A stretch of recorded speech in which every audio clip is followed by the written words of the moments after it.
Hello बच्चों, चलिए प्रश्न को पढ़ते हैं।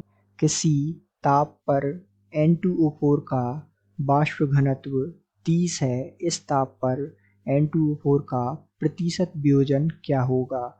आपको विकल्प दिए हुए हैं। विकल्प ए है 46.5%, विकल्प बी है 36.2%, विकल्प सी है 53.3% और विकल्प डी है 64.2%। तो आइए बच्चों, मुख्य अवधारणा को समझते हुए हम इस प्रश्न को हल करेंगे और विस्तार पूर्वक इस प्रश्न के संदर्भ में चर्चा करते हुए सही विकल्प का चुनाव करेंगे। तो मुख्य अवधारणा में इस प्रश्न को हल करने के लिए हम कुछ जरूरी जानकारियों पर चर्चा करते हुए इसके उत्तर की ओर बढ़ेंगे और अंततः उत्तर पाकर सही विकल्प का चुनाव करेंगे। तो क्या क्या जिसमें हम कदम उठाएंगे, आइए उनको एक एक क्रम समझते हैं। जैसा कि हम जानते हैं कि N2O4 का वियोजन किस प्रकार होगा। तो N2O4 N2O4 वियोजित होगा 2NO2 के रूप में, तथा अर्थात ये भी गैस अवस्था में है और ये इसकी अवस्था भी हमें गैस प्राप्त होगी। अब ध्यान दीजिएगा, अणुभार क्या होता है। तो अणुभार होता है, अणुभार बराबर 2 इंटू वाष्प घनत्व होता है,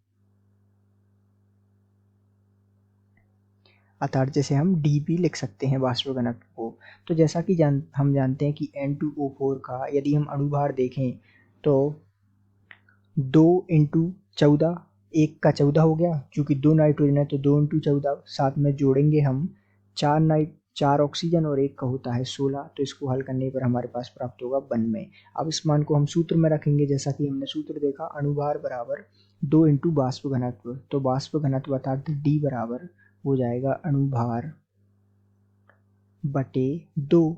हमने देखा अणुभार 92 है, जैसा कि हमने ज्ञात किया, बटे में लगाया 2 और इसका मान हमारे पास प्राप्त हो गया 46। अब यहाँ हम एक सूत्र का प्रयोग करेंगे जिससे हम निकालेंगे वियोजन। तो हम देखेंगे कि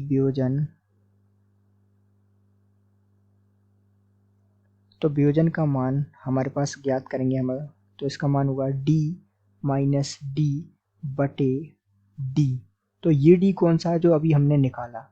अभी हमने इसका मान निकाला 46। प्रश्न में इसका मान अर्थात प्रश्न अनुसार दिया था 30 और बटे में लगा देंगे हम डी अर्थात 30। इस प्रकार इनका मान रखेंगे।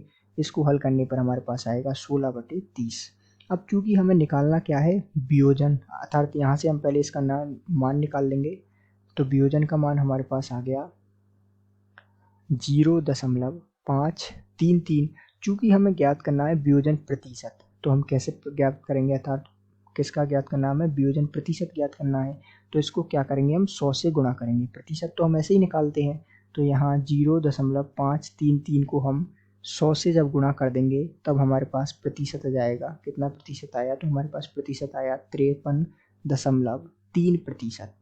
तो इस प्रकार हमने यहाँ प्रतिशत वियोजन निकाल लिया, जिसका मान हमारे पास आया 53.3%। तो हम कह सकते हैं कि दिए गए प्रश्न का सही उत्तर विकल्प सी है।